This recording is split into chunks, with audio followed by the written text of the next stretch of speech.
Standard 7th, English Medium, Subject History. Lesson number 5. The Foundation of Swaraj. In the first half of 17th century, an epoch-making personality emerged in Maharashtra, Chhatrapati Shivaji Maharaj. He established Swaraj by challenging the unjust ruling powers here. Shivaji Maharaj was born at the Shivneri fort near Junnar in Pune district on the day of Falgun Vadya Tritiya in the Shaka year of 1551. That is, on 19th February 1630. In this chapter, we'll study how he founded Swaraj. Sahajiraji. Sahajiraji, the father of Shivaji Maharaj, was a preeminent Sardar in the Deccan. The Mughals had launched a campaign to conquer the Nizam Shahi kingdom. The Adil Shah of Bijapur allied with the Mughals in this campaign. Sahaji Maharaj did not wish the Mughals to get an entry into the south. So he tried to save Nizam Shahi by offering stiff resistance to the Mughals.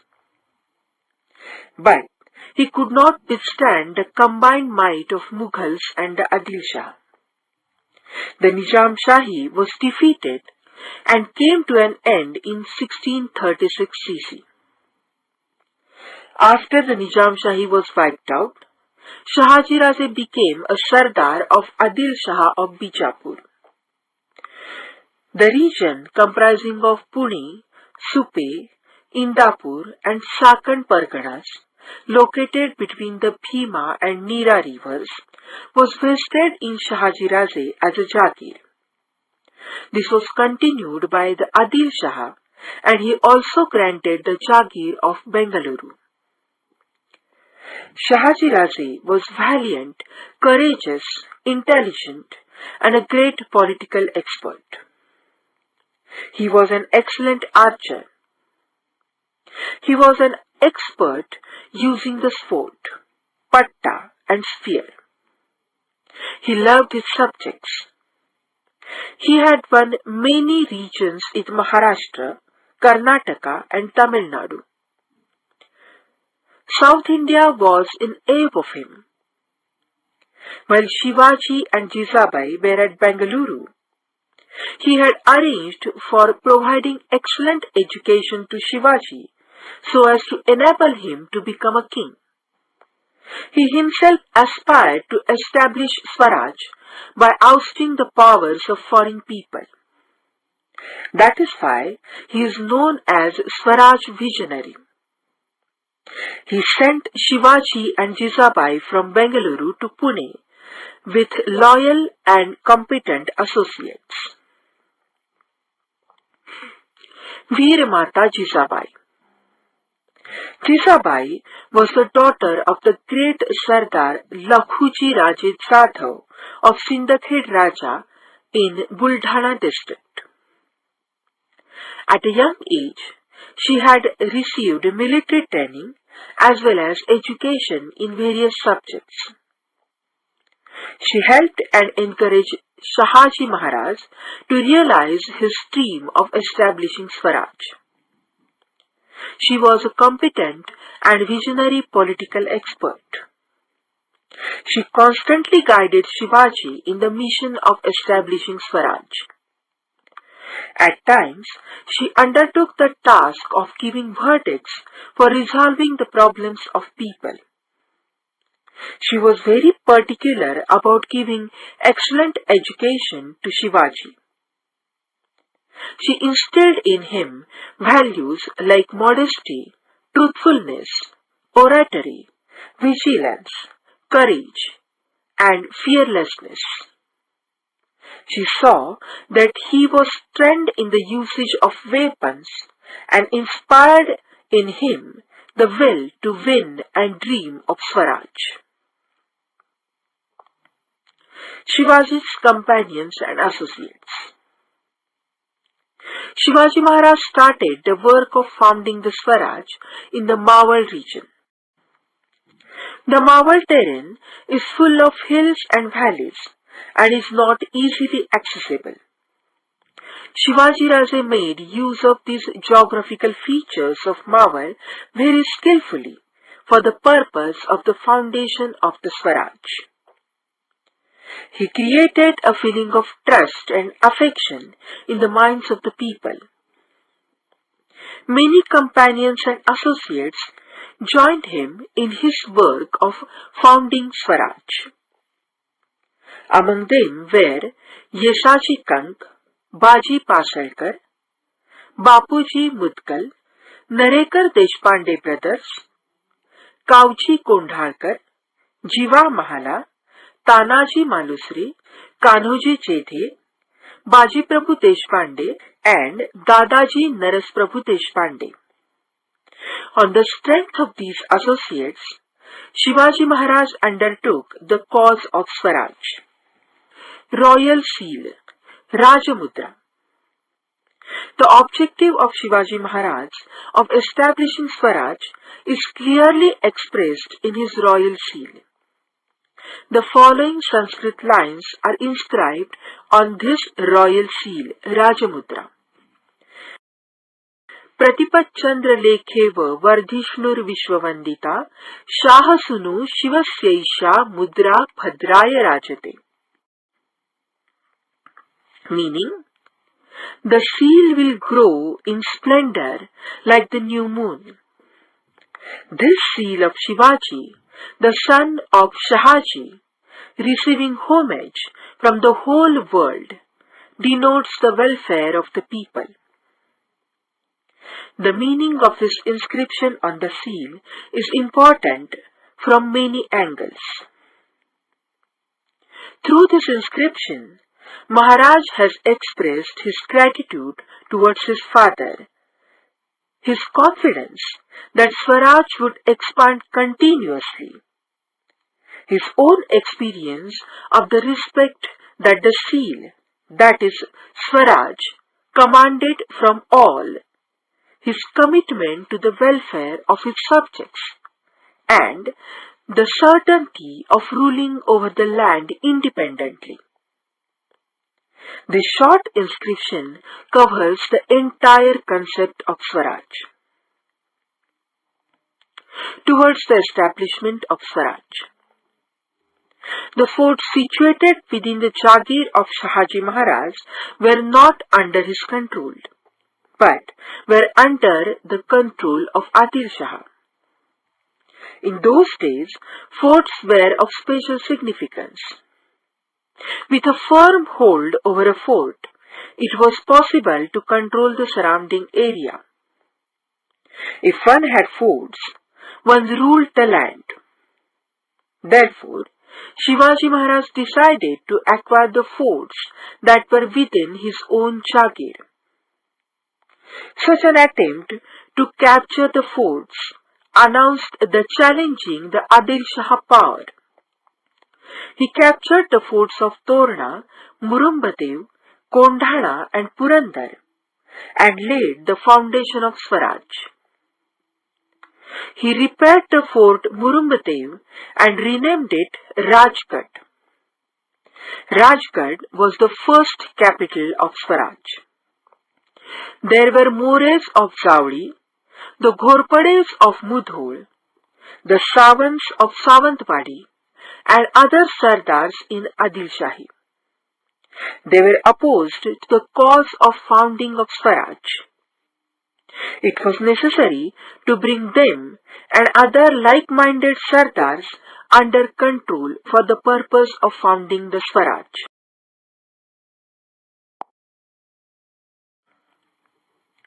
The capture of Zawdi. Chandrarao More of Zawdi in Satara district was a powerful Sardar in the Adil Shahi. He opposed the founding of Swaraj. Shivaji Maharaj attacked Zawdi and captured that region in 1656 CC.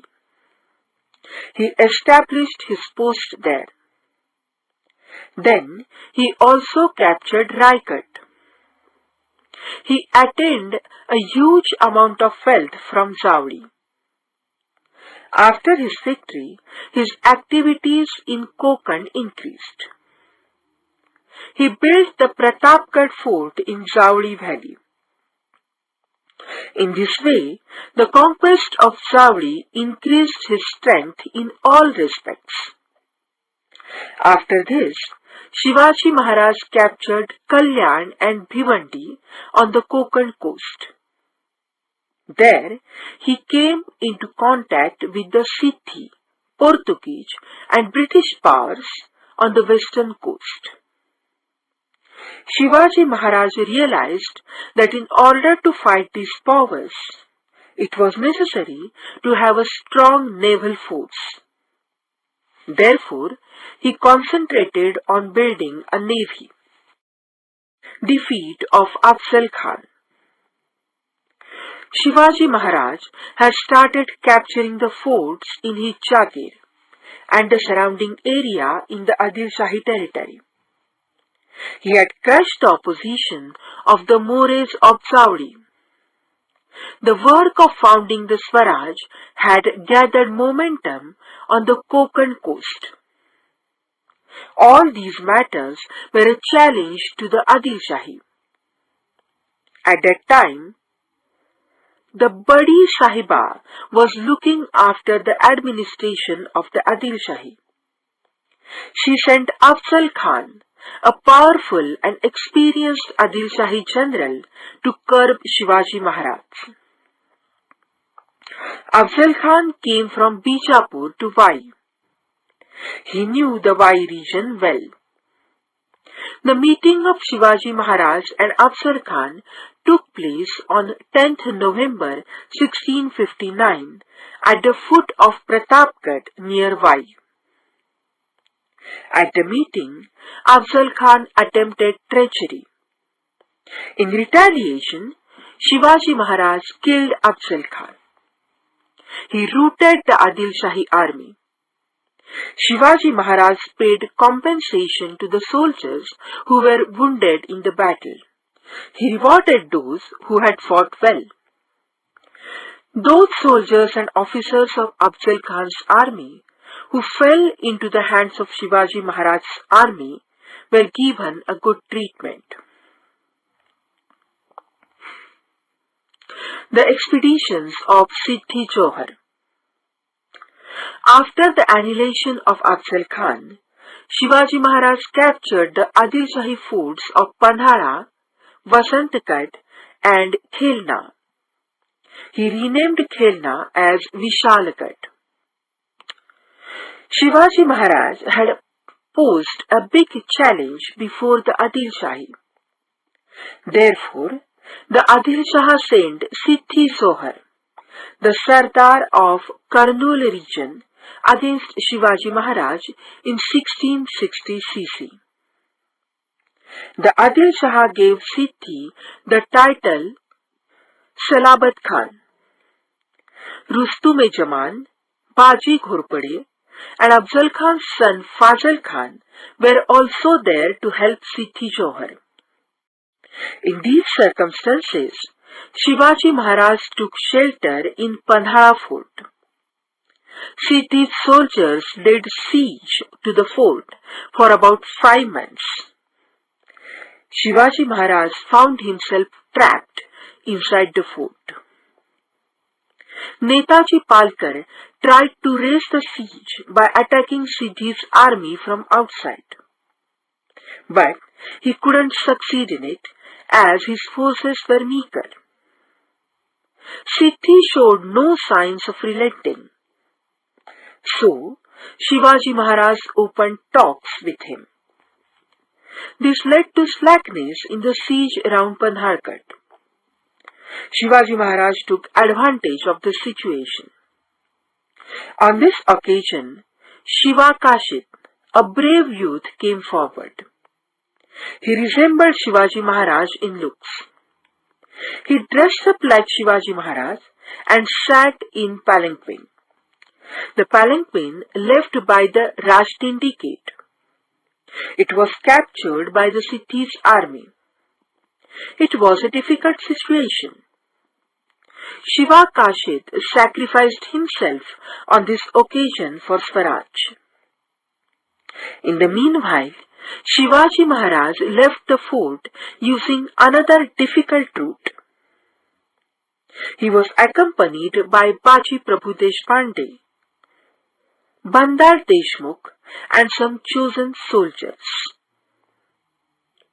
The Siddhi came to know that Shivaji Maharaj has escaped the siege around the Panhalgarh and proceeded to Vishalgarh. His army pursued Shivaji Maharaj. Shivaji Maharaj entrusted the responsibility of stopping Siddhi's army at the foot of Vishalgarh to Baji Prabhu Deshpande. Baji Prabhu Deshpande checked Siddhi's army at the Ghod Pass near Gajapur. He fought with the greatest valor. Baji Prabhu died a hero's death in this battle. Because Baji Prabhu's army held Siddhi's army at bay, Shivaji Maharaj could proceed to Vishalgarh. While going to Vishalgarh, Maharaj also crushed the opposition of Adil Shahi Sardars Dalvi of Palwan and Surve of Srirangpur. Maharaj reached Vishalgarh safely. While Shivaji Maharaj was trapped at Panhala, Aurangzeb, who had ascended the throne of Delhi, had sent Shaista Khan, a Mughal Sardar, to the Deccan. He had invaded the Pune province. The conflict with Adil Shahi continued even as the Mughal army invaded the Swaraj. Maharaj realized that it would not be prudent to fight two enemies at one and the same time. Therefore, after reaching Vishalgarh safely, he entered into the treaty with Adil Shah. As per the treaty, he returned the fort of Panhala to Adil Shah.